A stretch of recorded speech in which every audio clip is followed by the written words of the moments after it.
శ్రీమాత్రే నమః. శ్రీ లలితా సహస్రనామంలోని 491వ నామము కాళరాత్రాది శక్యోఘృత. ఈ నామానికి అర్థం ఏంటి అంటే కాళరాత్రి అంటే కాళరాత్రి, ఆది అంటే మొదలైన, శక్తి అంటే శక్తి కలిగిన దేవతల, ఔఘ అంటే వర్గము లేదా బృందము చేత, ఆవృత అంటే పరివేష్టించబడుతున్నది అని అర్థము. అమ్మవారి యొక్క అంశారూపమైన రాకినీదేవి జీవుల్లో షట్చక్రాల్లో హృదయస్థానమందున్న అనాహత చక్రంలో కొలువై ఉంటుందని, ఆ తల్లి నలుపు నీలం ఆ రెండు రంగులు కలిసిన రంగులో ఉంటుందని, అంటే శ్యామావర్ణం కలిగి ఉంటుందని, రెండు వదనములు కలిగి ఉంటుందని, ప్రతి వదనంలో రెండు భయంకరమైన ద్రంష్టలు అంటే దంతాలు కలిగి ఉంటాయని, అక్షమాల మొదలైన వాటిని ఆమె యొక్క చేతుల్లో ధరించి ఉంటుందని, శరీరంలో నవధాతువుల్లో అంటే రక్తధాతువును ఆశ్రయించి ఉంటుందని వివరించిన వసన్యాది వాగ్దేవతలు ఇప్పుడు కాళరాత్రాది శక్తౌధవృత అనే ఈ నామంలో ఆ తల్లి అనాహత చక్ర పద్మంలో 12 దళముల్లో కాళరాత్రి మొదలైన 12 మంది మహాశక్తివంతులైన దేవతలతో పరివేష్టింపబడుతూ ఉంటుంది అని వివరించారు. ఇక కాళరాత్రి మొదలైన 12 మంది శక్తుల చేత 12 దళముల్లో రాకినీదేవి పరివేష్టింపబడి ఉంటుంది అని తెలుసుకున్నాం కదా. ఆ 12 శక్తుల యొక్క వివరములు తెలుసుకునే ముందు వరాహ పురాణంలో త్రిమూర్తుల గురించి వివరించిన తర్వాత, ఓ భూదేవి తపస్సు చేయవలనని దృఢమైన సంకల్పం కలిగిందయ్యి, రుద్రునికి సంబంధించిందయ్యి, తమోగుణం నుండి పుట్టిందైన ఒక శక్తి నీలగిరి పర్వతం మీదకి వెళ్ళింది.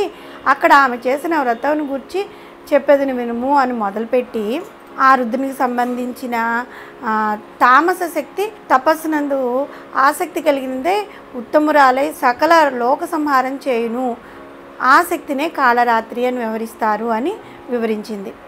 కాళరాత్రి స్వరూపం చూడడానికి చాలా భయంకరంగా ఉంటుంది.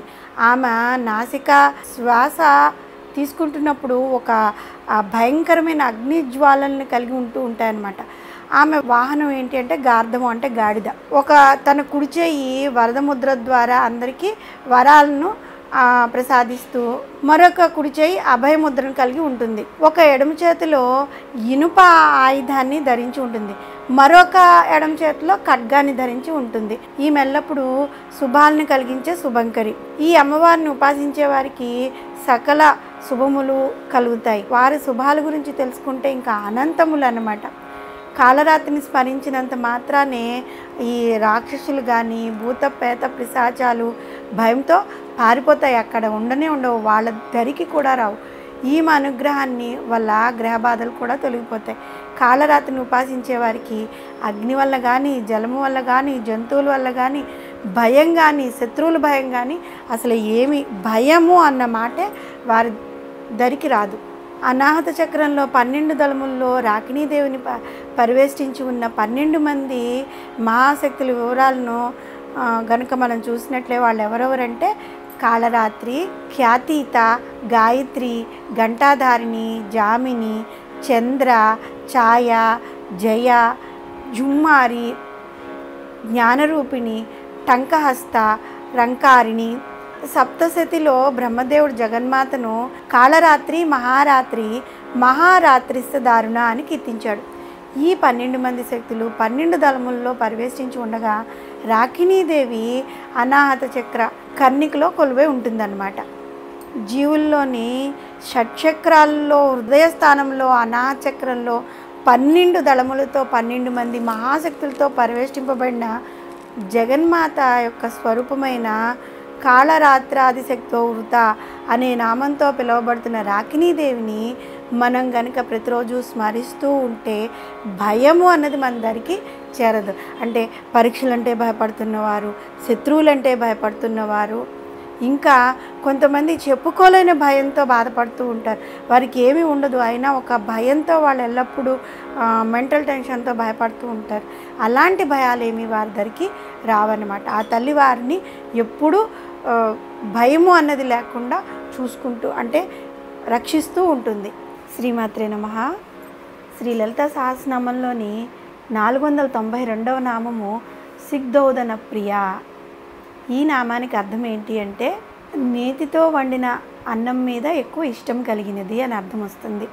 జగన్మాత అంశస్వరూపురాలైన రాకినీదేవి యొక్క లక్షణాలను వివరిస్తున్న వసన్యాది వాగ్దేవతలు అమ్మవారి యొక్క హృదయ స్థానంలోని అనాహత చక్రంలో 12 దళాలు కలిగిన పద్మంలో నలుపు నీలం కలిగిన వర్ణంతో శ్యామాభాగా, 2 ముఖములు కలిగినదయ్యి వదనద్వయాగా, ఇంకా ప్రతి ముఖంలోనూ ఒక భయంకరమైన 2 వరాహద్రంశులు కలిగింది, అక్షమాల అలాంటివి హస్తాల్లో పట్టుకున్నదయ్యి, మానవ శరీరంలోని ధాతువుల్లో రక్తధాతువును ఆశ్రయించిందే కాళరాత్రి మొదలైన 12 మంది శక్తుల చేత అనాహత పద్మంలో పరివేష్టింపబడి ఉంటుంది అని మనం ముందు నామాల్లో వివరించుకున్నాం. ఆ విధంగా వసన్య దేవతలు ఆ నామం గురించి వివరించారు. ఇప్పుడు సిగ్ధోదన ప్రియాలో రాకినీదేవికి సిగ్ధోదనం అంటే అత్యంత ఇష్టం అన్నమాట అని వసన్యాది వాగ్దేవతలు వివరిస్తున్నారు. ముందు నామాల్లో కొన్నిసార్లు వివరించుకున్నట్లుగా రాకినీదేవి సిద్ధోదనము నైవేద్యంగా ఎందుకు ఇష్టపడుతుంది అంటే దేవతలకు నైవేద్యాల సమర్పణ విషయాల్లో మనము ఇష్టానిష్టాలు ఉంటాయా అని కనుక మనం ఆలోచిస్తే ఈ పదార్థాలన్నీ కూడా జగన్మాత సృష్టించినవే. తిరిగి వాటినే అమ్మవారికి మనం నైవేద్యంగా, అమ్మవారు కోరుకోదు కానీ మనమే అమ్మవారికి నివేదిస్తూ ఉంటాం. మనం నైవేద్యం పెట్టిన పదార్థాలను వేటిని ఆ తల్లి ఆరగించదనమాట. అమ్మవారు తన అనుగ్రహ దృష్టిని మనము నివేదించిన పదార్థాలపై ప్రసరింపజేస్తుంది. దానిని తిరిగి మళ్ళీ మనమే ప్రసాదంగా స్వీకరిస్తూ ఉంటాము. అందువల్ల దేని వలన మనకు ఆరోగ్యం లభిస్తుందో ఆ పదార్థాలనే ఆ తల్లి తనకు ప్రియమైన నైవేద్యంగా ఎంచుకుంటూ ఉంటుంది. దీనివల్ల మనకి అర్థమయ్యేది ఏంటి అంటే భక్తుల పట్ల ఆ తల్లికి గల ప్రేమాభిమానాలు ఎంతగా ఉంటాయో ఆలోచించండి. ఇక సిద్ధోదనము మనకు ఆరోగ్యాన్ని ఎలా కలిగిస్తుంది అనే విషయాన్ని గీతాచారుడైన శ్రీకృష్ణ పరమాత్మ భగవద్గీతలో 17వ అధ్యాయమైన శ్రద్ధాత్రయ విభాగ యోగంలోని 8వ శ్లోకంలో వివరించారనమాట. ఆయువు, బుద్ధి, బలము, ఆరోగ్యము, సుఖము, ప్రీతిని పెంచినవైతే పాలు, చక్కెర ఇవి రసపదార్థాలు, వెన్న, నెయ్యి ఇలాంటివి స్నిగ్ధ పదార్థాలు, వృద్యములు అనమాట. సాత్వికులకు ప్రియమైన ఆహారాలు. సిగ్ధము అనే పదమునకు చమురుతో అంటే వెన్న లేదా నెయ్యి అనే పదార్థాలతో తడిసినది అనే అర్థం వస్తుంది. ఈ రకమైన ఆహారం మనకి జీవుల్లో బలాన్ని, ఆరోగ్యాన్ని, సుఖమును, ప్రీతిని కలగజేస్తుంది. అంటే ఇంతాకలు మనం అనుకున్నాం కదా గీతాచార్యుడు మనకి వివరించారు అని. ఈ విధంగా బలముని మనకి ప్రసాదిస్తుందని గీతాచార్యుడు చెప్పారనమాట. అందుకనే జగన్మాత కూడా తనకి ప్రియమైన నైవేద్యంగా సిద్ధోదమును ప్రీతికరమైన నైవేద్యంగా అమ్మవారు ఎంచుకుంది. ఇంకా మనం ఈ పదాన్ని గురించి స్పష్టంగా తెలుసుకోవాలనుకుంటే నూనెతో కాకుండా నేతితో తయారు చేయబడిన పులిహారే సిద్ధోదనము అనమాట. అన్నము, చింతపండు రసం, నెయ్యి, పసుపు, బెల్లం, కొంచెం మెంతులు, ఆవాలు, జీలకర్ర, మిరియాలు ఈ పదార్థాలన్నీ కలిపి తయారు చేయబడిన సిద్ధోదనము లేదా పులిహార అని కూడా అంటాము. శరీరానికి అత్యంత పుష్టిని కలిగించే ఆహారం అన్నమాట. అంతేకాకుండా గర్భస్థ శిశువుకి ఎదుగుదల విషయంలో కూడా ఒక్కొక్క మాసంలో ఒక్కొక్క దేవత అనుగ్రహం ఉంటుందని మనం చెప్పుకుంటూ వస్తున్నాం కదా. గర్భస్థ శిశువు యొక్క 2వ మాసంలో గర్భిణీ స్త్రీ కనుక జగన్మాతను ఆరాధించి ఈ విధంగా నేతితో చేయబడిన పులిహోర నైవేద్యంగా సమర్పించి ఆ నైవేద్యాన్ని ప్రసాదంగా స్వీకరిస్తే ఆమెతో పాటు ఆ గర్భస్థ శిశువు కూడా రక్తధాతు పుష్టిని అమ్మవారు కలుగజేస్తూ ఉంటుంది. ఆమెకు, బిడ్డకు ఇద్దరికీ ఎలాంటి రక్తదోషాలైనా నివారింపబడతాయి అన్నమాట. ఈ పులిహార తయారు చేయడంలో శ్రేష్టమైన ఆవు నెయ్యిని మాత్రమే వినియోగించాలి. కొంతమంది కేవలం ఆవు నెయ్యి, పప్పుతో కలిపిన అన్నాన్ని కూడా సిద్ధోదనమే అనుకుంటూ ఉంటారు. దానిని రాకినీదేవికి నివేదన చేయవచ్చు. ఆ విధంగా కూడా మనము ఆ నైవేద్యం తయారు చేసి అమ్మవారికి నివేదన చేయొచ్చు.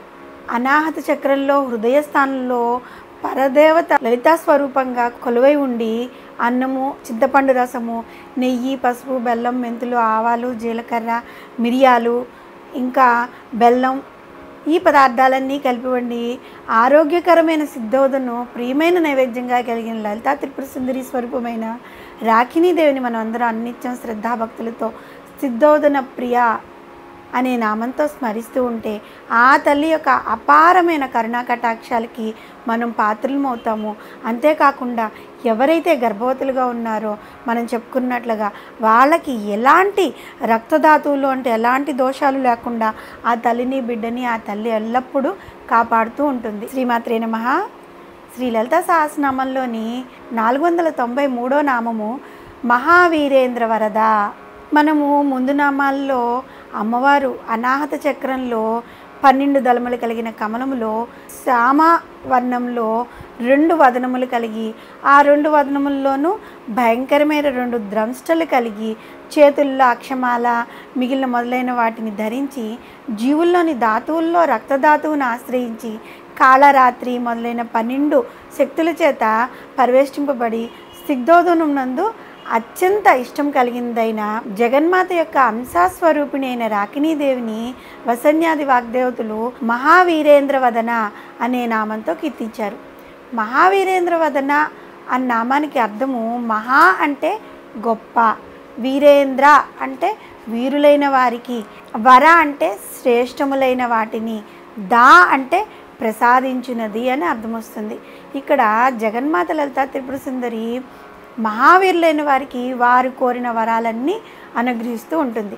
ఒక అర్థంలో మహావీరేంద్రులు అంటే త్రిమూర్తులైన బ్రహ్మ విష్ణు మహేశ్వరులు ఇంకా ఇంద్రుడు అని వివరింపబడితే, మరింత విస్తృతమైన అర్థముల్లో వీరులు అంటే ఉపాసకులు యోగ సాధకులు అని అన్నమాట.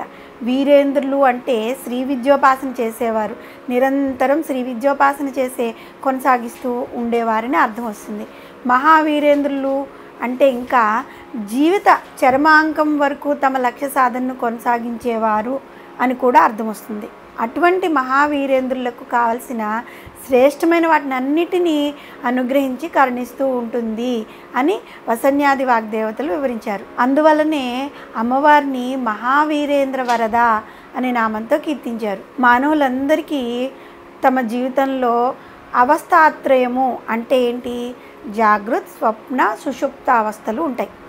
ఈ 3 దశలను దాటి చాలా కొద్ది మంది మాత్రమే ఈ తురియావస్థ లేదా సమాధి స్థితిని చేరుకుంటూ ఉంటారు. ఈ విధంగా తురియావస్థను చేరిన వారిని మహావీరేంద్రులు అని మామూలుగా వ్యవహరిస్తూ ఉంటారు. ఈ తురియావస్థను చేరిన వారిని మహావీరేంద్రులు అని వ్యవహరిస్తూ ఉంటారని చెప్పేసి సౌభాగ్య భాస్కరంలో తెలియపరిచారనమాట. ఈ విధంగా తురియావస్థను చేరిన వారికి శ్రీ లలితా త్రిపుర సుందరి యొక్క సాక్షాత్కారం తప్పనిసరిగా కలుగుతుంది. అటువంటి వారిని ఆ తల్లి శ్రేష్టమైన వరము అంటే పరమపదంతో అమ్మవారు వారిని అనుగ్రహిస్తూ ఉంటుంది. ఇరా అనే పదానికి అర్థం ఏంటి అంటే వాక్కు, ఇంద్ర అను పదానికి అర్థము వైభవము. ఈ అర్థాలు ఉండటం చేత తమ కవితాధారలతో తన్ను స్తుతించు వారిని కూడా మహావీరేంద్రులుగా భావించి వారిని కూడా అమ్మవారు కటాక్షిస్తూ ఉంటుంది. కాళిదాసు వంటి మహాకవులంతా ఈ కోవకు చెందినవారనమాట. ఏ విధంగానైనా తన్ను స్తుతించడం నిత్యకృత్యమైన వారిని అమ్మవారు తన చల్లని చూపులు ప్రసరించి ఎప్పుడూ అనుగ్రహిస్తూ ఉన్న కరుణామూర్తిని జగన్మాత లలితా త్రిపుర సుందరి యొక్క అంశారూపమైన రాకినీదేవి అన్నమాట. మహావీరేంద్రులు అనే పదానికి ఒక మాటకు ఇది అవునని ఇది కాదని 2 వైపులా వాదించగల సామర్థ్యం కలవారిని, చమత్కార భావం కలవారిని కూడా అర్థం ఉంది. తెనాలి రామకృష్ణులు కూడా ఈ కోవకు చెందిన వాళ్ళు అన్నమాట. అటువంటి వారిని అనుగ్రహించింది కదా మరి అమ్మవారు.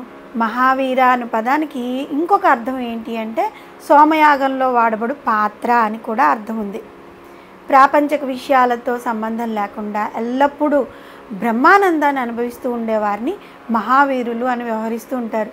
ఈ జగమునకు సర్వసాక్షి జగన్మాత మాత్రమే అని కూడా వాళ్ళు భావిస్తూ ఉంటారు. దేవీ భాగవతము 4వ స్కందంలో మహావీరులైన ప్రహ్లాదుడు, ఇంద్రుడు వీరు పరస్పర జయకాంక్షతో దేవకాలాన్ని బట్టి అంటే దేవతల యొక్క కాల సంవత్సరకాల లెక్క వేరుగా ఉంటుంది. ఆ కాలమానాన్ని బట్టి వారు 3 సంవత్సరాలు యుద్ధం చేశారు. ఎవరికి విజయం కలగకపోగా వారిరువురు ప్రార్థనలు ఆలకించిన ఆ జగన్మాత ఆ యుద్ధభూమి యందు ప్రత్యక్షమే వారి యుద్ధాన్ని ఆపింది. వారు కోరిన అభీష్ట వరములను అమ్మవారు వారి ఇరువురికి ప్రసాదించిందనమాట. అదేవిధంగా దేవతలు అసురుల యొక్క సంగ్రామంలో కూడా మహావీరులైన దేవతలకు అనేక వరాలు ఇచ్చి వారి విజయానికి అమ్మవారు తోడ్పడింది. కాబట్టే ఆ తల్లిని మహావీరేంద్ర వరద అనే నామధేయం సార్థకమైంది. మహావీరులైన బ్రహ్మ, విష్ణు, మహేశ్వరులు, మనం చెప్పుకున్నట్లుగా ప్రహ్లాదుడు, ఇంద్రుడు, ఈ మొదలైన వారందరికీ తమ వాగ్భైవముతో తన్ను అనవరతము అంటే ఎప్పుడు స్తుతిస్తూ మహాకవులు అవస్థాత్రయమును దాటి తురియావస్థలో అహం బ్రహ్మాస్మి అనే స్థితికి చేరి బ్రహ్మానందమును అనుభవించే వారికి అమ్మవారు వరాల్ని ప్రసాదించి కటాక్షించే జగన్మాతను మహావీరేంద్ర వరద అనే నామంతో మనం కనుక ఎల్లప్పుడూ భక్తి శ్రద్ధలతో పూజిస్తూ ఉంటే ఆ తల్లి దయ వల్ల ఎవరైతే ఇంటర్వ్యూలకు వెళ్తూ ఉంటారో, పరీక్షలకు వెళ్తూ ఉంటారో వారికి విజయం తథ్యం అన్నమాట. వారు అనుకున్న విధంగా వారు విజయాన్ని సాధిస్తారు. ఇది మాత్రం తథ్యం. ఎందుకంటే వారు ఆ రోజుల్లో యుద్ధం చేశారు కాబట్టి వారికి యుద్ధంలో విజయం సంప్రాప్తించింది. శ్రీమాత్రే నమః. శ్రీ లలిత సహస్రనామంలోని 494వ నామము రాకిణ్యాంబా స్వరూపిణి. మనం ముందు నామాల్లో రాకిణీదేవి యొక్క లక్షణాలను 485 నామంలో ఆమె హృదయస్థానంలో ద్వాదశ దళములు కలిగి పద్మములో అనాహత చక్రంలో వెలసి ఉంటుందని, 486 నామంలో ఆ తల్లి నీలం నలుపు కలిగిన శ్యామవర్ణంలో ఉంటుందని, 487 నామంలో ఆమెకు 2 ముఖాలు కలిగి ఉంటుందని, 488 నామంలో ఆ తల్లి 2 ముఖముల్లో 2 మహాద్రంష్టులు కలిగి ఉంటుందని, 489 నామంలో 4 చేతుల్లోనూ అక్షమాలను, కపాలమును, శూలమును, డమరుకమును ధరించి ఉంటుందని, 490 నామంలో జీవుల్లోని ధాతువుల్లో అంటే రక్తధాతువుని ఆశ్రయించి ఉంటుందని, 491 నామంలో అనాహత పద్మంలోని 12 దళముల్లో కాళరాత్రి మొదలైన 12 శక్తుల చేత పరివేష్టింపబడి ఉంటుందని, 492 నామంలో ఆ తల్లి సిగ్ధోదమునందు అత్యంత ఇష్టం కలిగిందని, 493 నామంలో ఈ శ్రీ విద్యోపాసకులైన మహావీరేంద్రులకు సకల వరములను ప్రసాదిస్తుందని ఈ విధంగా మనం వివరించుకుంటూ వచ్చాం కదా. మనము ఈ ప్రస్తుత నామంలో రాకిణ్యాంబ స్వరూపిణి అనే నామంలో రాకిణీదేవిని ఇంకొకసారి స్మరించుకుందాం. ఈ రాకిణీదేవిని ఎవరైతే ధ్యాన శ్లోకంతో స్మరిస్తూ ఉంటారో అలాంటి వారికి గుండెకు సంబంధించిన వ్యాధులు కానీ, ఊపిరితిత్తులకు, రక్త ప్రసరణ సంబంధించిన వ్యాధులను అమ్మవారు నివారించి కాపాడుతూ ఉంటుంది. జగద్గురువులైన ఆదిశంకరులు సౌందర్యలహరిలోని 38వ శ్లోకంలో అనాహత చక్రం గురించి ఏమని వివరించారు అంటే, అనాహత చక్రము అనే మానస సరోవరంలో శివశక్తులు అంటే అయ్యవారు, అమ్మవారు ఇద్దరు 26వ తత్వమైన రాజహంస వలె సంచరిస్తూ ఉంటారు. ఈ హంసతత్వం నుండే అష్టాదశ విద్యలు ఆవిర్భవించాయి. అందువలన ఈ హంసతత్వమును ఆరాధించేవారు అష్టాదశ విద్యల్లో ప్రావీణ్యం పొందుతారు. సంతానోపనిషత్తు వివరించిన ప్రకారంగా గర్భస్థ శిశువుకు ప్రథమ మాసంలో నోరు, 2వ మాసంలో నాసిక ఏర్పడుతూ ఉంటుంది. ముందు నామాల్లో మనం చెప్పుకున్నాం. అందుకే అనాహత చక్రాధిష్టాత్రికి 2 వదములు ఏర్పడతాయని కూడా చెప్పబడి ఉందన్నమాట. మానవ శరీరంలోని హృదయము, ఊపిరితిత్తులు, రక్త ప్రసరణ నాడులు ఈ మొదలైన ముఖ్యమైన అవయవాలన్నిటిపైన నియంత్రణ కలిగి హృదయ స్థానంలోని అనాహత చక్రంలో ద్వాదశ దళ పద్మంలో కొలువై ఉండి తనును నమ్మి సేవించే భక్తులకు సకల వ్యాధుల నుండి నివారించి రక్షించే జగన్మాత రాకిణీదేవిని రాకిణ్యంబా స్వరూపిణి అనే నామంతో మనము నిత్యము భక్తితో స్మరిస్తూ ఉంటే చెప్పుకున్నాం కదా. ఇప్పుడు హృదయానికి సంబంధించినవి, ఊపిరితిత్తులకు సంబంధించినవి, ఈ రక్తనాళాల్లో ఎలాంటి బ్లాకులు, ఇంకేదైనా దోషాలు ఉన్నప్పటికీ కూడా వాటిని పోగొట్టి అమ్మవారు ఆ భక్తుల్ని రక్షిస్తూ ఉంటారు. శ్రీమాత్రే నమః. శ్రీ లలిత సహస్రనామంలోని 495వ నామము మణిపూరాబ్జ నిలయ. ఈ నామానికి అర్థం ఏంటి అంటే మణిపూర చక్రంలో నివసించినది అని అర్థం వస్తుంది. జగన్మాత అంశారూపమైన లాకినీదేవి జీవుల్లో నాభి ప్రదేశంలో షట్చక్రముల్లోని మణిపూర చక్రంలో నివసిస్తూ ఉంటుంది. నాభియందు 10 రేకుల పద్మము మణిపూరమును పేరుతో ఉంటుంది. అక్కడ లాకిని అనే యోగిని దేవత ఉంటుంది. 10 రేకులు గల పద్మమందు 3 వదనాలతో ప్రకాశిస్తూ ఉంటుంది. కోరలు కలిగి ఉంటుంది. రక్తవర్ణం కలిగి ఉంటుంది. శక్తిని, వజ్రమును, దండమును, అభయమును తన 4 చేతులందు దాల్చి ఉంటుంది. ఉగ్రురాలు, డామరియాది 10 మంది దేవతల చేత అమ్మవారు ఎప్పుడూ పరివేష్టింపబడుతూ ఉంటుంది. పశుజనులకు, పాశ్విక ప్రవృత్తి కలవారికి భయాన్ని కలిగిస్తూ ఉంటుంది. మాంసనిష్ట అయినది, గూడాన్నం అంటే ఎక్కువ ఇష్టం కలిగి అందరికీ సుఖాన్ని కలిగిస్తూ ఉంటుంది. మణిపూరక చక్రం యొక్క కర్ణికలో లాకినీదేవి రం అనే ప్రధానమైన బీజాక్షరంగా ఉండి ఆ పద్మమునకు ఉన్న 10 దళములలో డా నుంచి ఫా వరకు 10 అక్షరాలు బీజాక్షరాలుగా ఉంటాయి. నాభి స్థానంలో వెన్నుముకలో వెల్లువెరిసే ఈ చక్రం మనలో 4536 నాడులతో అనుసంధానింపబడి ఉంటుందన్నమాట. ఈ చక్రమందు ఉద్భవించే శక్తి మనం తీసుకునే ఆహారాన్ని జీర్ణం చేసి ఆ ఆహారం యొక్క సారాన్ని శరీరానికి మొత్తానికి అందజేస్తుంది. ఈ చక్రానికి పంచకోశంలో ప్రాణమయ కోశంతో శారీరక వ్యవస్థలోని జీర్ణ వ్యవస్థతో సంబంధం కలిగి ఉంటుందన్నమాట. ఈ లలితా త్రిపుర సుందరి రూపమైన లాకినీదేవిని దృక్కృత్రే నాభి పద్మే త్రివదన విలస ద్రంష్టిని రక్తవర్ణాం శక్తిం దంబోళి దండావ భయమాపి గుర్జైర్ధారయంతీం మహాగ్రాం డామర్యాదై పరీతాం పశుజన భయదాం మాంసదాత్వేకనిష్టాం గౌడన్న సక్తచిత్తాం సకల సుఖకరీం లాకినీం భావయామి అనే ప్రార్థనా శ్లోకంతోనూ హైం హ్రీం శ్రీం వాం హం సస్పోహం మణిపూరాధిష్టాన దేవతాయై లాకినీ సహిత వైష్ణవ స్వరూపిణ్యాంబాయై నమః అనే మంత్రంతోనూ అన్నిత్యం స్మరించే వారికి జీర్ణ వ్యవస్థలో ఎలాంటి వ్యాధులతో అయినా బాధపడుతున్నట్లయితే ఆ బాధలన్నిటినీ కూడా అమ్మవారు నశింపచేస్తూ ఉంటుందన్నమాట. ఈ ధ్యాన శ్లోకం మంత్రస్మరణతో అలాంటి వ్యాధులన్నీ నివారింపబడతాయి. ఇంకా జగద్గురు ఆదిశంకరాచార్యులు సౌందర్యలహరిలో మణిపూరక చక్రాన్ని గురించి ఏ విధంగా స్తుతించారు అంటే, అమ్మ సదాశివుడు నీలమేఘం వలె ప్రకాశిస్తూ ఉంటే శక్తి మెరుపు వలె ప్రకాశిస్తూ ఉంటుంది. నీవు సదాశివునితో కూడి మణిపూరక చక్రమందు సాధకునికి మేఘేశ్వర సౌదామినులనే నామాలతో అమృతేశ్వరులుగా దర్శనమిస్తూ ఉంటారు కదా.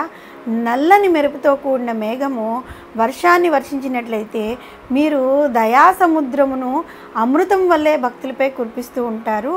గర్భస్థ శిశువును 3వ నెలలో కరుణించి కటాక్షించే దేవతగా ఈ లాకినీదేవిగా నువ్వు ఆవిర్భవించావమ్మా అని చెప్పి స్తుతించారు. తల్లి గర్భంలో కల పిండమునకు 3వ మాసంలో మాసత్రయేణ పాదప్రదేశో భవతి అను శృతి వలన చేతులు కాళ్ళు ఏర్పడుతూ ఉంటాయన్నమాట.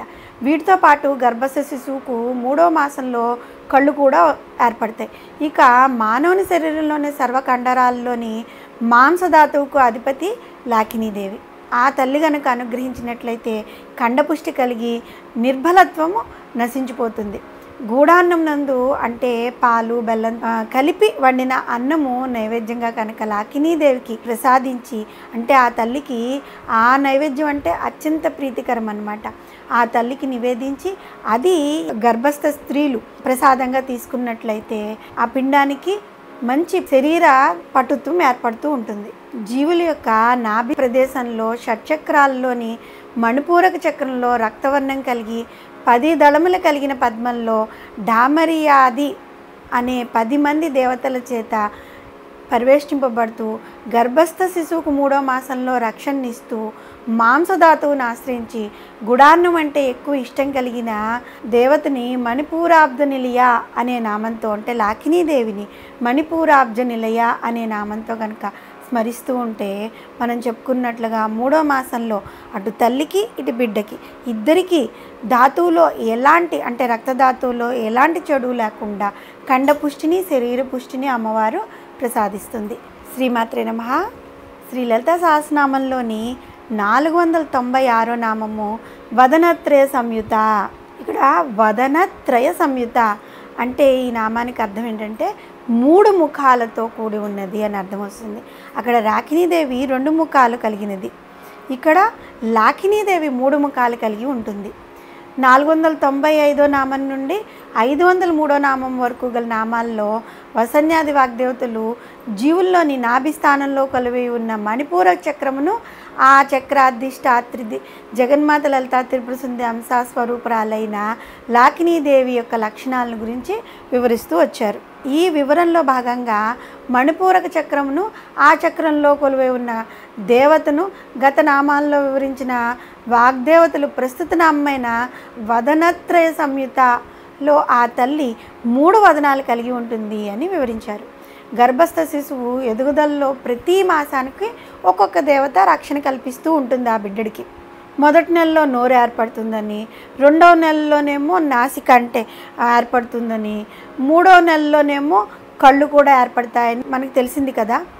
నోరు, నాసిక, కన్నులు ఈ మూడింటిని లాకినీదేవి యొక్క 3 వదనాలుగా వసన్యాది వాగ్దేవతలు సంకేతించారనమాట.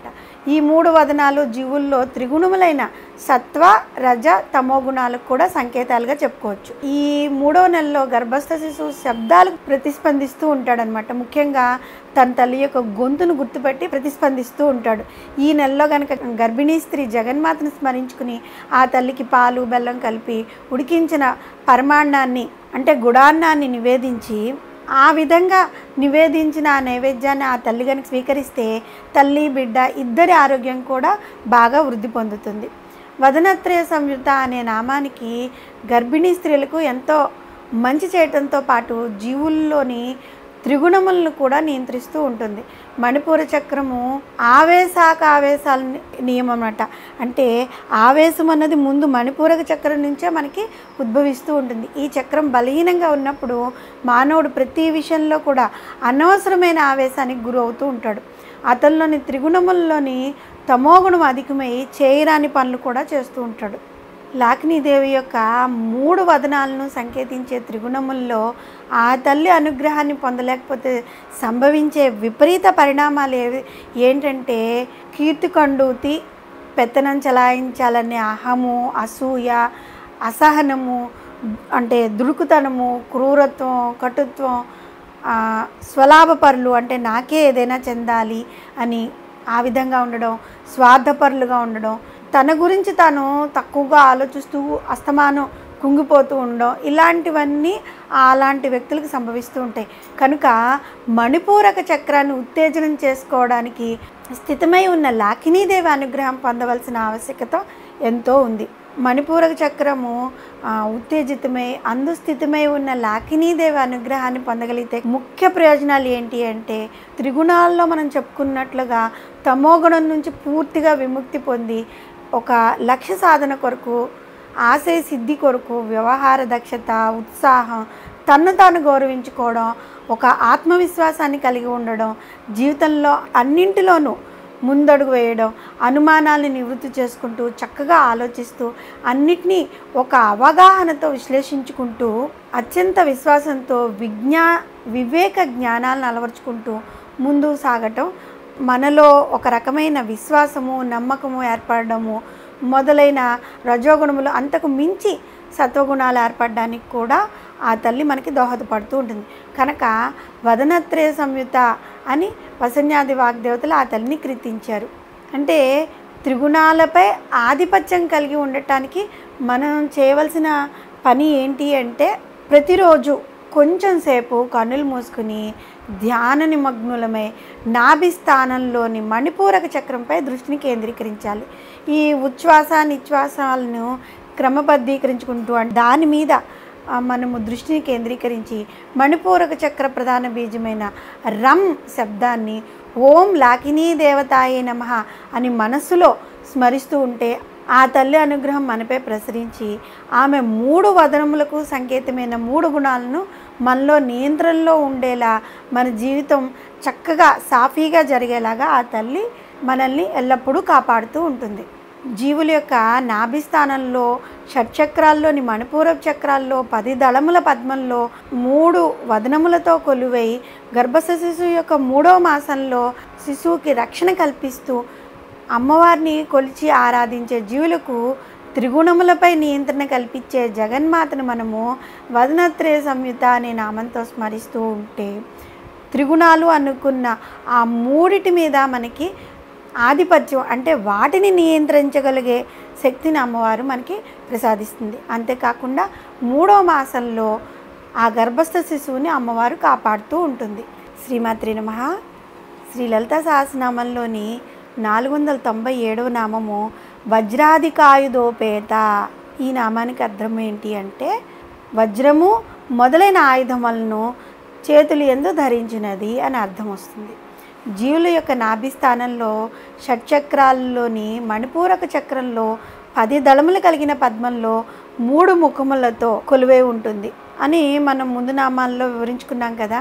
వసన్యాది వాగ్దేవతలు ప్రస్తుత నామైన వజ్రాధికాయుధోపేత ఈ నామంలో ఆ తల్లిని వజ్రము మొదలైన ఆయుధాలని తన 4 చేతుల్లో కలిగి ఉన్నది అని వివరిస్తున్నారు. 497వ నామము వజ్రాధికాయుధోపేత. ఈ నామము 8 అక్షరాలు కలిగిన నామం. మణిపూరాబ్జధిష్టాత్రి దేవత అయిన లాకినీదేవిని తన 4 హస్తాల్లో వజ్రము, శక్తి, దండము, అభయముద్రలను ఆయుధాలుగా ధరించి ఉంటుంది. అభయముద్ర ఆయుధం ఎలా అవుతుందనే సందేహం మనకు వస్తుంది కదా.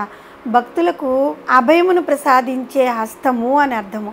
ఆ భక్తులను బాధల్ని నివారించి దండిస్తుంది కదా, అందుకని ఆ అభయముద్ర కూడా ఒక ఆయుధంగా వివరించుకున్నాం. అందుకే అభయముద్ర కూడా ఆ తల్లికి ఒక ఆయుధంగా అమరి ఉందన్నమాట. ఇక ఆ తల్లి చేతుల్లో అమరి ఉన్న వజ్రాయుధము, శక్తి ఆయుధము, దండము ఇవి దుర్జన భయంకరములు అన్నమాట. దుష్టులైన వారికి భయమును కలిగిస్తూ ఉంటాయి. మంచి వారికి ఎప్పుడు శుభంకరములు, వారికి ఎప్పుడు సంతోషాన్ని ఇస్తూ ఉంటారు అమ్మవారు. అమ్మవారు తన్ని ఎల్లప్పుడూ భక్తి శ్రద్ధలతో కొలిచి ఆరాధించే వారికి ఆ తల్లి తన ఆయుధములైన వజ్రము, దండము, శక్తి, అభయహస్తము, రక్షణ కవచములే వారిని ఆ భక్తుల్ని ఎప్పుడు కాపాడుతూ ఉంటాయన్నమాట. అవే దుష్టులైన వారికి ఈ ఆయుధాలే చాలా భయంకరంగా మారి వారిని తరిమి తరిమి కొడుతూ ఉంటాయి. జగన్మాత తన భక్తుల్ని ఏ విధంగా కాచుకుంటుందంటే ఆకర్ణ దీర్ఘమైన తన నయనాలతో ఎప్పుడు ఎటువైపు నుంచి దుర్మార్గులు తన భక్తులపై దాడి చేస్తారా అని ఎంతో అప్రమత్తంగా అమ్మవారు తమ భక్తుల్ని చూస్తూ ఉంటారట. దుష్ట శక్తుల్ని రూపుమాపి మహాశక్తి అని మనకు వివరించడానికి ఆ తల్లి చేతుల్లో వివిధ ఆయుధాలను సంకేతింపబడ్డాయి. కానీ ఆమె దుష్టుల్ని కేవలం తన కంటి చూపుతో అంటే క్రీగంటి చూపుతో అమ్మవారు వారిని భస్మం చేసేస్తూ ఉంటుందన్నమాట. ఈ విషయం దుర్గా సప్తశతిలోని 4వ అధ్యాయంలో స్పష్టంగా తెలియజేయబడింది. మహిషాసుని మర్దించిన తర్వాత దేవతలు జగన్మాతను ప్రార్థిస్తూ ఉన్నారు. అమ్మా, కోపముతో ఉన్న మృత్యువు దర్శనం చేసి ఎవరు నీ ముందు ఉండగలరు అని ప్రార్థించారు. అటువంటప్పుడు ఆ తల్లి ఆయుధాలని ఎందుకు కలిగి ఉంటుంది? వాటిని దుష్టులు, అసురీ ప్రవృత్తి అంటే చెడ్డ ప్రవృత్తి కలవారిపై అమ్మ ఎందుకు ప్రయోగించింది అనే విషయాన్ని గనక సమాధానం కూడా దుర్గా సప్తశతిలో దేవతలు ఆ తల్లిని స్తుతిస్తూ, అమ్మ అసురులైన వారిని అంటే చెడ్డవారిని నీవు చూపు మాత్రంతోనే భస్మం చేయగలగల కదా, నీవు వారిపై శస్త్రాస్త్రాలను ప్రయోగించడం ఎలా అంటే శత్రువులుగా ఉన్నవారు కూడా ఆ శస్త్రాస్త్రాలను పవిత్రం చెంది ఉత్తమ లోకాలు పొందుతున్నారన్నమాట. అక్కడ కూడా అమ్మ కరుణే చూపిస్తోంది. ఆ శస్త్రాలను అమ్మవారు వారిపై ప్రయోగించడం ద్వారా వారిలో ఉన్న చెడు దృష్టి అంతా అంటే చెడు అంతా పోయి వారు పుణ్యలోకాలకి వెళ్తున్నారు. అంటే దుష్టులపై కూడా అమ్మవారికి అంత కరుణ ఉందన్నమాట. జగన్మాత చేతిలోని వజ్రము అంటే లేదా వజ్రాయుధము అంటాం. రాక్షస సంహారణార్థం ఆ తల్లి ఆవిర్భవించిన సమయంలో ఇంద్రుని చేత అంటే ఇంద్రుడు ఆ అమ్మవారికి బహుకరించాడనమాట. ఈ వజ్రాయుధం ఆ తల్లి యొక్క దృఢమైన సంకల్పమును అనంతమైన శక్తికి సంకేతంగా చెప్పబడుతుంది. ఇంకా ఆ అభయముద్ర ఉంది కదా, అది భయము నుండి విమోచనాన్ని మనకి ప్రసాదిస్తూ ఉంటుంది. నేనుంటే నీకెందుకు భయము అన్నట్టుగా మనకి అభయాన్ని ప్రసాదిస్తూ ఉంటుంది. పూర్తిగా మీ భారం నా మీద వేయండి, మిమ్మల్ని అన్ని భయాల నుండి విముక్తుల్ని చేస్తాను అని అభయముద్ర సూచిస్తూ ఉంటుంది. ఆ తల్లి చేత ధరించిన దండము, శక్తి, ఆయుధాలు కూడా సంకల్పమునకు ప్రతీకలే అన్నమాట. భక్తులు కూడా భగవంతుని పట్ల తమ నమ్మకమును ఏమాత్రము సలనీయకుండా అచంచలమైన భక్తి విశ్వాసం కలిగి ఉండాలని మనకి తెలుపుతూ ఉంటాయి. జగన్మాత అంశస్వరూపిణి అయిన లాకినీదేవి తన చేత ధరించిన 4 ఆయుధాలైన వజ్రాయుధము, దండము, శక్తి, అభయముద్రలను ప్రబోధించే అంశములు మాత్రమేనమాట. మనము ఆ తల్లి పట్ల అపారమైన విశ్వాసము, నమ్మకమును, భక్తిని కలిగి ఉంటే ఆమె మన బాధ్యతలన్నీ తానే తీసుకుంటుంది. జీవుల్లో నాభిస్థానంలోని షట్చక్రాల్లో 10 దళములు కలిగిన మణిపూరక చక్రంలో వసించి 3 వదనాలు కలిగి వజ్రము మొదలైన ఆయుధాలను 4 చేతుల్లో ధరించి వాటి ద్వారా అమ్మవారిని నమ్మి సేవించే భక్తుల యొక్క రక్షణ బాధ్యతను తనే స్వయంగా స్వీకరించి వజ్రాధికాయుధోపేత అనే నామంతో అమ్మవారు పిలువబడుతూ ఆ అమ్మవారిని ఈ నామంతో కనుక మనం స్మరించినట్లయితే అమ్మవారు మనల్ని చెడు మార్గాలకు వెళ్లకుండా రక్షిస్తుంది. చెడు దృష్టి కలిగిన వారి నుంచి కూడా అమ్మవారు మనల్ని రక్షిస్తూ ఉంటుంది. అందుకే ఆ ఆయుధాలు అమ్మవారు చేతపట్టి ఉన్నారు. అంటే ఏంటి, ఇక్కడ ఆ ఆయుధాలు మనల్ని ఎల్లప్పుడూ రక్షిస్తాయి అంటే చెడువారికి ఆ ఆయుధాలు అమ్మవారు ఎందుకు స్వీకరించారు అంటే వారిని కూడా పవిత్రులను చేసి అమ్మవారి పుణ్యలోకాలు వాళ్ళకి కూడా వచ్చేలాగా అమ్మవారు వారిని ఆశీర్వదించారనమాట. ఈ విధంగా మనం కనుక ఈ నామంతో నిత్యం భక్తి శ్రద్ధలతో స్మరిస్తూ ఉంటే అమ్మవారు మనకి ఒక ఆరాలాగా మన చుట్టూ ఒక రక్షణ కవచాన్ని ఏర్పరుస్తారు. శ్రీమాత్రే నమః. శ్రీ లలితా సహస్రనామంలోని 498వ నామము డామరియాదిభిరావృత. మనం ముందు నామాల నుంచి చెప్పుకుంటూ వస్తున్నాం కదా. లాకినీదేవి నాభిస్థానంలో మణిపూరక చక్రంలో 10 దళములో పద్మంలో ఉంటుందని, 3 వదనాలు కలిగి ఉంటుందని, వజ్రము, దండము, శక్తి, అభయముద్రాలను ఆయుధాలుగా కలిగి ఉంటుందని వసన్యాది వాగ్దేవతలు మనకి వివరిస్తూ వచ్చారు. మణిపూరక చక్ర పద్మకర్ణికలో స్థితురాలై ఉన్న ఆ తల్లి ఆ పద్మమునకు ఉన్న 10 దళములలో డామరి మొదలైన 10 మంది మహాశక్తుల చేత ఈ అమ్మవారు పరివేష్టింపబడి ఉందని కూడా వసన్యాది వాగ్దేవతలు మనకి వివరించారు. ఆ 10 మంది మహాశక్తులు కూడా 10 దళముల్లో ప, ఫ, డ, ఢ, ణ, త, ద, ధ, న అను ఈ బీజాక్షరాలలో వెలిసి ఉంటారనమాట. ఆ 10 మంది మహాశక్తుల నామాలు ఏంటంటే డామరి, డాంకారిణి, నామిని, తామసి, స్వాన్వి, దాక్షాయిణి, దాత్రి, నంద, పార్వతి, షట్కారిణి. ఈ 10 మంది మహాశక్తులు లాకినీదేవిని ఎల్లప్పుడూ పరివేష్టిస్తూ ఉంటారు. ఈ మణిపూరక చక్రం ఏ విధంగా ఉంటుందంటే అగ్నితత్వం కలిగి ఉన్న చక్రం అన్నమాట. లాకినీదేవి ఆ అమ్మవారి చుట్టూ ఆవరించి ఉన్న 10 మంది డామర్యాది దేవతలు కూడా అగ్నితత్వాన్ని కలిగి ఉన్నవారే. ఈ అగ్నితత్వమే మనం తీసుకున్న ఆహారాన్ని బాగా డైజెస్ట్ చేస్తూ ఉంటాయన్నమాట. ఆ ఆహార సారాన్ని మొత్తం శరీరంలోని అన్ని భాగాలకి సమముగా అంటే అన్నిటికీ శరీర భాగాలన్నిటికీ అందేలాగా అందజేస్తూ ఉంటాయి.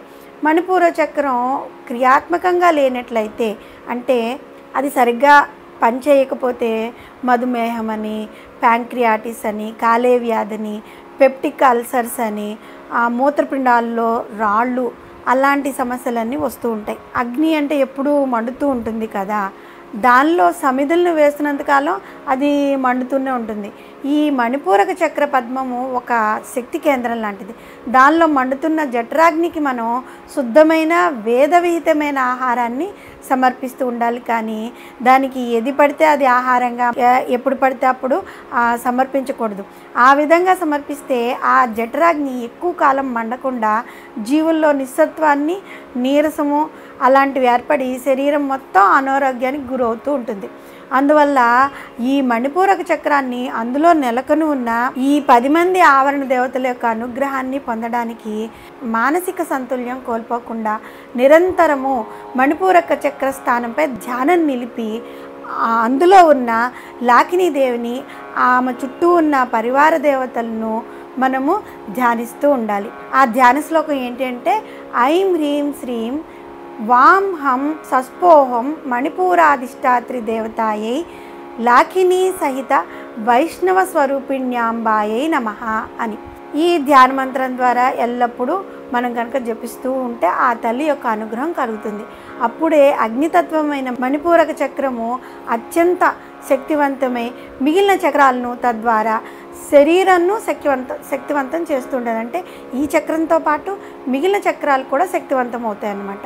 ఈ విధంగా చేయడం ద్వారా శరీరంలో నిస్సత్వ, నిస్తేజము ఎప్పుడైనా మనకి అనిపించినప్పుడు, అంటే నీరసంగా ఉండడం అలాగా అనిపించినప్పుడు మనం ధ్యానం పైన దృష్టిని పెట్టి అంటే మన దృష్టిని మొత్తం ధ్యానం మీద కేంద్రీకరించి మనం ముందుగా చెప్పుకున్నట్లుగా ఈ మణిపూరక చక్రం యొక్క ప్రధాన బీజమైన రం అనే బీజాక్షరాన్ని ధ్యానంలో ఆ చక్రం యొక్క వర్ణమైన పసుపు రంగు, మానసిక పసుపు రంగును మన కళ్ళల్లో ఊహించుకోవాలన్నమాట.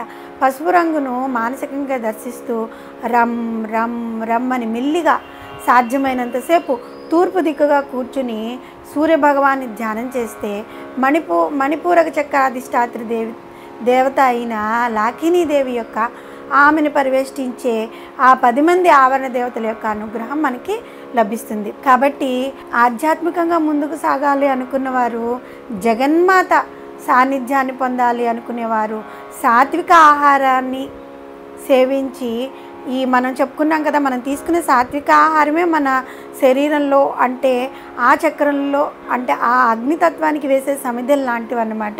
మణిపూరక చక్రానికి అందజేస్తూ అందులో ఉన్న జఠరాగ్ని నిరంతరం మండేలా చూసుకుంటూ ఉండాలి. అక్కర్లేని ఆహారము అంటే చెడు సమిధలను వేసినట్లయితే జఠరాగ్ని మందగించి అది మన శారీరక మానసిక ఆరోగ్యాలను పాడు చేసి ఇహం పరం రెండింటినీ చెడిన రేవడవుతుందన్నమాట.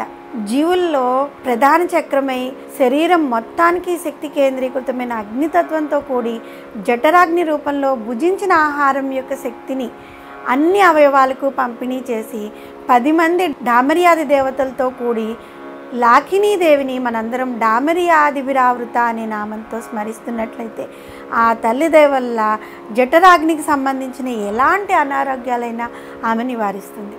కాబట్టి దీనివల్ల మనం చేయవలసింది ఏంటి అంటే సాత్వికమైన ఆహారాన్ని ఒక టైం ప్రకారంగా ఎప్పుడు పడితే అప్పుడు తింటూ ఉండకుండా ఒక టైం ప్రకారంగా తింటూ ఆ తల్లిని మనం ఎల్లప్పుడూ స్మరిస్తూ ఉంటే మనం నామంలో చెప్పుకున్నట్లుగా ఎలాంటి అనారోగ్యాలు రాకుండా ఆ తల్లి మనల్ని కాపాడుతూ ఉంటుంది. శ్రీమాత్రే నమః. శ్రీ లలితా సహస్రనామంలోని 499వ నామము రక్తవర్ణ. ఈ నామానికి అర్థం ఏంటి అంటే రక్తపు రంగులో కలిగినది, అంటే ఆ రకమైనటువంటి రంగు కలిగిన శరీరం కలది అని అర్థం వస్తుంది. మనము 495వ నామం నుండి 503 వరకు గల నామాలు ఈ మొత్తంలో కూడా అమ్మవారి రూపమైన లాకినీదేవి యొక్క లక్షణాలను గురించి తెలుసుకుంటూ ఉన్నాము. 495వ నామంలో ఆ తల్లి ఆ జీవుల్లో నాభిస్థానంలో షట్చక్రాల్లో మణిపూరక చక్రంలో కొలువై ఉంటుందని, 496వ నామంలో గర్భస్థ శిశువు యొక్క నోరు, నాసిక, నేత్రాలను సంకేతిస్తూ 3 వదనాలతో వదనత్రయ సంయుత అనే నామంతో పిలువబడుతోందని, 497వ నామంలో వజ్రాయుధము, దండము, శక్తి, ఆ అభయముద్రలతో తన 4 చేతుల్లో అవన్నీ ధరించి వజ్రాధికాయుడోపేతిగా ఉంటుందని, 498వ నామంలో అమ్మవారు కొలువై ఉన్న మణిపూరక పద్మానికి ఉన్న 10 దళములలో డామరి మొదలైన 10 మంది మహాశక్తులతో పరివేష్టింపబడుతూ ఉంటుందని, అప్పుడు డామర్యాది విరావృత అని పిలువబడుతూ ఉంటుందని, ఆ విధంగా మనకి వసన్యాది వాగ్దేవతలు చెప్పుకుంటూ వచ్చారు. అయితే ఈ నామంలో ఆ లాకినీదేవి రక్తపు అంటే ఎరుపు వర్ణంలో రక్తవర్ణగా ఉంటుందని తెలియజేశారు. ఇది ఇక్కడ మనం ఒకటి గమనించాలి. ఏంటి అంటే 476వ నామంలో ఆ రక్తవర్ణ అని చెప్పుకున్నాం. అది ఎక్కడుంటుంది? విశుద్ధ చక్రంలో ఉంటుంది. ఆ రక్తవర్ణంలో విశుద్ధ చక్ర అధిష్టాత్రి అయిన డాకినీదేవి ఆ రక్తవర్ణంలో ఉంటుందని వసన్యాది వాగ్దేవతలు మనకి ముందుగా వివరించారు. ఆ రక్తవర్ణము అంటే ఎర్రని ఎరుపు వర్ణం కాదని ఎరుపు తెలుపు కలిగిన కలరు అని మనం ముందుగా చెప్పుకున్నాం కదా. దాన్ని ఏమంటాము? పాటలి వర్ణం అని కూడా అంటూ ఉంటాము. కానీ ఇక్కడ మణిపూర చక్ర అధిష్టాత్రి అయిన లాకినీదేవి రక్తవర్ణంలో ఉంటుంది, అంటే ఎర్రటి ఎరుపు వర్ణంలో ఉంటుందన్నమాట. ఈ షట్చక్రాలకు అధిష్టాన దేవతలందరూ కూడా జగన్మాత లలితా త్రిపుర సుందరి అంశరూపలే. అందువల్ల వీరందరి వర్ణాలు కూడా ఆ తల్లికి చెందినవి అయి ఉంటాయి.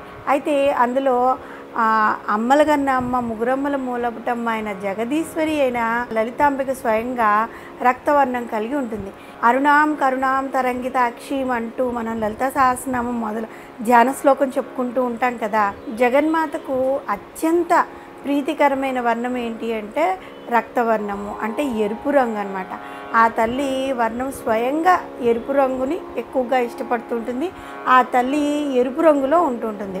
అమ్మవారు మనం సహజంగా ఏ ఫోటోల్లోనైనా అమ్మవారిని ఎక్కడైనా గబుక్కుని చూసినప్పుడు ఎర్రటి చీర కట్టుకుని అమ్మవారు మనకి కనిపిస్తుంది. మనం ఊహల్లో ఊహించుకునేది కూడా ఎరుపు వర్ణం వస్త్రాలతోనే అమ్మవారిని ధరించి ఉన్నట్లుగా మనం ఊహించుకుంటూ ఉంటాము. సహజంగా అమ్మవారు కనిపించడం కూడా అదే విధంగా అలంకరింప చేస్తూ ఉంటారు కదా. అదేవిధంగా ఆమె ధరించిన కిరీటంలోని స్వర్ణాభరణాల్లోని జాతి రత్నాలు ఎరుపు రంగులోనే ఎక్కువగా మనకు కనబడుతూ ఉంటాయి. అమ్మవారి మెడలోని వైజయంతిమాల కూడా ఎరుపు తెలుపులతో కూడి ఉంటుంది. ఆమె ఎరుపు వర్ణంతో ఎల్లప్పుడూ ప్రకాశిస్తూ ఉంటుంది. లలితా సహస్రనామంలోని 6వ నామమైన ఉజ్జద్భాను సహస్రాభ అనే నామంలో ఆ తల్లి యొక్క ఆవిర్భావం గురించి మనం ముందే ఆ తల్లి ఎలా ఆవిర్భవించింది, ఆ ఉదయించుచున్న 1000 అనగా అనేక మంది సూర్యుల యొక్క ఎర్రని కాంతి, ఆ కాంతిలోంచి అమ్మవారు ఉద్భవించింది, ప్రకటితమైంది అమ్మవారు అని మనం చెప్పుకున్నాం. అందువల్ల అమ్మ నుండి ప్రకటితమయ్యే కాంతి కూడా ఎరుపు అనే విషయం మనకి ఇక్కడ అవగతమవుతుంది. లలితా సహస్రనామంలో మరొక ధ్యాన శ్లోకమైన సుకుంకుమ విలేపనాం అళిక చుంబి కస్తూరికాం అనే ధ్యాన శ్లోకంలో కూడా ఆ తల్లి యొక్క శరీరము కుంకుమ పూసినట్లుగా ఎర్రగా కనబడుతోంది అని వసన్యాది వాగ్దేవతలు తెలియపరిచారు. మరొక నామమైన 12వ నామము నిజారుణ ప్రభాపూర మధ్య బ్రహ్మాండ మండల అనే నామంలో ఈ సమస్త విశ్వము జగన్మాత యొక్క ఎరుపు వర్ణంలో మునిగిపోయి ఉంటుందని వివరింపబడింది. అమ్మ యొక్క ఎరుపు వర్ణాన్ని వ్యక్తపరిచే సందర్భం ఇంకొకటి కూడా ఉంది. అదేంటి అంటే ఒకసారి జగద్గురువులైన ఆదిశంకరులు కైలాసానికి వెళ్ళారట. పార్వతీదేవిని చూసి అమ్మ ఎప్పుడూ పరమేశ్వరితో కలిసి దర్శనమిచ్చే నువ్వు ఈరోజు ఒంటరిగా దర్శనమిస్తున్నావేమమ్మా అని అడిగారట. అందుకు ఆ తల్లి అదేమిటి శంకర, నా పక్కనే ఆసీనులో ఉన్న స్వామి నీకు కనిపించడం లేదా అని అడిగారట. అందుకు ఆ శంకరాచార్యుల వారు ఎలా కనపడతారమ్మా, ఆయనేమో ధవళవర్ణుడైన ఆ స్వామిని నీ రక్తవర్ణంతో నువ్వు పూర్తిగా కప్పేశావు, అర్ధ శరీరాన్ని ఆ స్వామి నుంచి వరంగా పొంది నువ్వు ఆయన యొక్క పూర్తి శరీరాన్ని ఆక్రమించినట్లుగా ఉన్నావు అని మెల్లిగా చిన్నగా చమత్కరించారట. ఆ చమత్కారానికి ఆ తల్లి కూడా ముసిముసి నవ్వులు నవ్విందట. అటువంటి తల్లి నుండి రక్తవర్ణం పొందింది మణిపూరక చక్రాధిష్టాత్రి అయిన లాకినీదేవి. ఉదయించుచున్న 1000 సూర్యుల కాంతి గల తల్లిగా తన రక్తవర్ణము కాంతిలో సమస్త విశ్వాన్ని మునుగునట్లు చేసి అత్యంత ఉజ్వలమైన రక్తవర్ణము కాంతిని ధ్యానంలో దర్శించే వారికి తన సాన్నిధ్యాన్ని అమ్మవారు ప్రసాదించి ఈ మణిపూరక చక్రాధిష్టాత్రి అయిన లాకినీదేవిని మనందరం రక్తవర్ణ అనే నామంతో ఎప్పుడు మనస్ఫూర్తిగా ధ్యానం చేస్తూ ఉంటే ఆ తల్లి దయ వల్ల శరీర బాధలు అంటే చర్మానికి వచ్చే అనేక బాధల నుండి విముక్తి పొందుతారు. మాత్రే నమః. శ్రీ లలితా సహస్రనామంలోని 500వ నామము మాంసనిష్ట. మాంసనిష్ట అనే నామానికి అర్థం ఏంటి అంటే మాంసధాతువును ఆశ్రయించి ఉండునది అని అర్థం వస్తుంది. ఇప్పుడు లాకినీదేవి గురించి ఈ నామాలలో చెప్పుకుంటూ ఉన్నాం కదా. 495వ నామం నుంచి ఆ తల్లి జీవుల్లో ఎక్కడ ఉంటుంది అంటే నాభిస్థానంలో, షట్చక్రాల్లోని మణిపూరక చక్రంలో కొలువే ఉంటుందని, ఈ విధంగా ఒక్కొక్క నామంలో అమ్మవారు ఎక్కడ ఉంటారు, ఎలా ఉంటారు, ఏ రంగుతో ఉంటారు అని చెప్పుకుంటూ వస్తున్నాం కదా. ఈ నామంలో మాంసనిష్టలో జగన్మాత లలితా త్రిపుర సుందరి అంశారూపమైన లాకినీదేవి జీవుల అందరి యొక్క మాంసధాతువును ఆశ్రయించి ఉంటుంది అని వసన్యాది వాగ్దేవతలు మనకి తెలియపరుస్తున్నారు. జీవుల యొక్క భౌతిక శరీరం 9 ధాతువులతో నిర్మితమై ఉంటుంది. అవి ఏంటి అంటే చర్మము, రక్తము, మాంసము, మేధ, ఎముకలు, మజ్జ, వీర్యము, ప్రాణము, జీవము, అనే ఈ 9 ధాతువుల చేత ఈ శరీరం నింపబడి ఉంటుంది. ఈ ధాతువుల్లో మాంసధాతువుని ఆశ్రయించి ఉండేది, మాంసధాతువుని పుష్టిని కలిగజేసేది లాకినీదేవి అనమాట. ఒక బిల్డింగ్ కట్టాలనుకోండి, ఇనుప తీగలు, ఇనుప కడ్డీలు ఒక్కటే ఉంటే సరిపోదు కదా, వాటికి సిమెంటు, ఇసుక, ఇటుకలు ఇవన్నీ కలిపితేనే భవనం తయారవుతుంది. అదేవిధంగా శరీరంలో మాంసం లేకపోతే అది కేవలం చర్మంతో కూడిన అస్థిపంజరంలాగే ఉంటుంది, కానీ ఆరోగ్యమైన శరీరం అవుతుందా? అవ్వదు కదా. అటువంటి వారిని మనము ఎముకల గూళ్ళో ఉన్నాడినట్టు ఉంటాం సన్నగా. అలాగని శరీరంలో మాంసధాతువుని అధికంగా పేరుకుపోయి ఉన్న అనేక అనారోగ్య సమస్యలు కూడా ఏర్పడుతూ ఉంటాయి. ఆ విధంగా మాంసధాతు పుష్టి లేని వారు, మాంసధాతు ఎక్కువగా ఉండే అనారోగ్యంతో బాధపడుతున్న వారు కూడా ఈ మణిపూరక చక్రాధిష్టాత్రి అయిన లాకినీదేవిని ఒక మండలం పాటు అంటే 40 రోజుల పాటు కనుక పూజిస్తే, అంటే సన్నగా ఉన్నవాళ్ళు కొంచెం లావుగా అంటే మాంసధాతువు కలిగి ఆరోగ్యంగా తయారవుతారు. మరీ ఎక్కువ మాంసధాతు ఎక్కువగా ఉన్నవారు అది తగ్గి సన్నగా నాజుగ్గా తయారవుతారనమాట. ఈ అమ్మవారిని మొదట ధ్యాన శ్లోకంతోనూ, తర్వాత ఓం లాకినీదేవియే నమః అని, ఓం మాంసనిష్టాయే నమః అని నిత్యం స్మరిస్తూ మండలం పూర్తయిన తర్వాత ఆ తల్లికి గుడాన్నాన్ని నైవేద్యంగా సమర్పించి దాన్ని ప్రసాదంగా స్వీకరిస్తే మాంసధాతువుకు సంబంధించిన వ్యాధులన్నీ నివారింపబడతాయి. మన బాధలు నివారింపబడాలి అనే ఆర్ద్రతతో, భక్తితో కూడిన ప్రార్థన తప్పక ఉత్తమ ఫలితాలను ఇస్తుంది. మాంసధాతువుకు అధిష్టాన దేవత అయిన లాకినీదేవి సర్వజీవుల్లో, సర్వ కండరాల్లో కల మాంసధాతువుకు పుష్టినిచ్చి ఆ అమ్మవారు జీవులందరినీ కాపాడుతూ ఉంటుంది. జీవుల శరీరంలో శక్తి కేంద్రమైన మణిపూరక చక్రంలో 10 దళములు కలిగిన పద్మంలో ధాతువుల్లో మాంసధాతువునకు అధినేత్రిగా ఆ ధాతువును సమతుల్యంగా ఉంచేటట్లు చూసే ఆ తల్లిని మనము మాంసనిష్ట అనే నామంతో కనుక నిత్యం మనం ముందున ఈ నామంలో చెప్పుకున్నట్లుగా ఓం మాంసనిష్టాయే నమః అని నిత్యం స్మరిస్తూ ఉండడం వల్ల మాంసధాతు సరిగా సమతుల్యంగా ఉండేలాగా అమ్మవారు మనందరినీ కాపాడుతూ ఉంటుంది. శ్రీమాత్రే నమః.